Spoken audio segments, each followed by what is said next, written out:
বন্ধুরা, তোমরা সবাই কেমন আছো? আবারও চলে এসেছি তোমাদের সাথে একদম একটা নতুন রেসিপি শেয়ার করব বলে। তার জন্য ঝিঙে কেটে নিয়েছি, আলু কেটে নিয়েছি, আর পোস্ত বেটে একদম রেডি করে রেখেছি। এখন কড়াইতে দিয়ে দিলাম কিছুটা সর্ষের তেল, হালকা গরম করে নিয়ে তেলটা, তারপর একটা শুকনো লঙ্কা আর 1 চামচ দিয়ে দিলাম কালো জিরে, আর দিয়ে দিলাম 2টো চেরা কাঁচা লঙ্কা।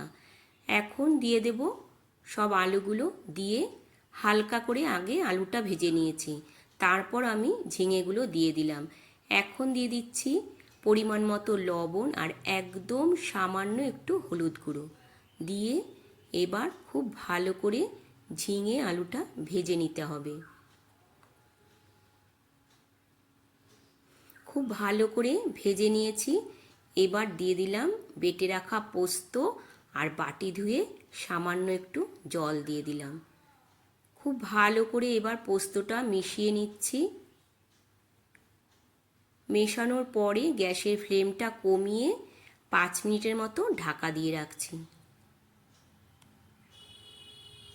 এবার ঢাকাটা খুলে নিলাম, সামান্য একটু জল বেরিয়েছে, এবার জলটা টানিয়ে নিতে হবে। এখন অল্প করে একটু মিষ্টি দিয়ে দিলাম, আর দিয়ে দিচ্ছি 2টো গোটা কাঁচা লঙ্কা।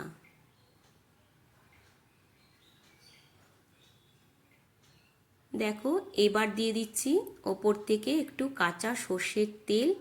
জলটা খুব ভালো করে টানিয়ে নিয়েছি, একদম শুকিয়ে গেছে। আর 2 চামচ কাঁচা পোস্ত বাটা এখন ওপর থেকে দিয়ে দিচ্ছি। তাহলেই রেডি হয়ে গেল আজকের একদম নতুন রেসিপি ঝিঙে আলু পোস্ত। কেমন লাগলো তোমাদের আজকের এই রেসিপিটা অবশ্যই জানিও, আর ভালো লাগলে অবশ্যই লাইক কমেন্ট শেয়ার করে দিও। আবারও তোমাদের সাথে দেখা হবে অন্য একটা রান্নার ভিডিওতে। ততক্ষণের জন্য সবাই ভালো থেকো, সুস্থ থেকো।